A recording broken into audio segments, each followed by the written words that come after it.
ఇక్కడ మన పార్టీలో బాగా లైమ్ లైట్ లో ఉన్న వాళ్ళు ఆ క్యాస్ట్ అయితేనే ఇవ్వడం అని కాకుండా చాలా క్లియర్గా ఇప్పుడు ఫర్ ఎగ్జాంపుల్ వెల్లంపల్లికి పార్టీ అధ్యక్షుడిగా ఉన్నాడు అక్కడ నగరానికి. తనకేం చెప్పాడు,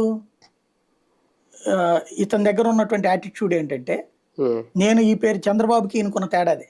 చంద్రబాబు నాయుడు ఓ 10 పేర్లు 10 మంది దగ్గర కనుక్కుని ఆయన డిసైడ్ చేస్తాడు ఎవరనేది. ఇతను ఏం చెప్పాడు, సో క్యాస్ట్ వాళ్ళు ఎవరున్నారో చూడండి మేయర్కి అని చెప్పాడు. నగరాల క్యాస్ట్లో ఈ అమ్మాయి గారి మీకు పట్టుకొచ్చారు, ఇచ్చాడు. అదే అక్కడైతే డబ్బు ఖర్చు అయ్యేది, ప్లస్ 1.25 సినిమాలు నడిచేది. ఇక్కడ అట్లా కాకుండా సింపుల్ గా నాకు నగరాల అమ్మాయి మేయర్ కావాలా, రెడ్డి అమ్మాయి డిప్యూటీ మేయర్ కావాలా, ఆ లిస్ట్ పట్టరండి.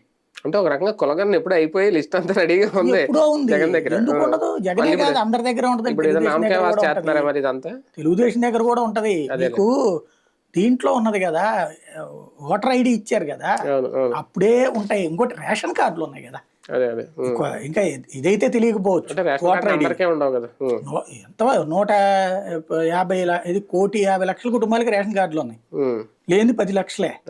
ఆ 10 లక్షలు అబోవ్ మిడిల్ క్లాస్ వాళ్ళకి అసలు రావు, వాళ్ళని అసలు వీళ్ళు లెక్కేసుకోరు. వాళ్ళ క్యాస్ట్ ఓట్లు లెక్కేసినప్పుడు వాళ్ళని కూడా లెక్కేరు వీళ్ళు. ఆ 10 లక్షలు అనేటువంటిది వాళ్ళు పోలింగ్ బూత్ కి వచ్చేది, అందులో 50,000 కూడా రారు.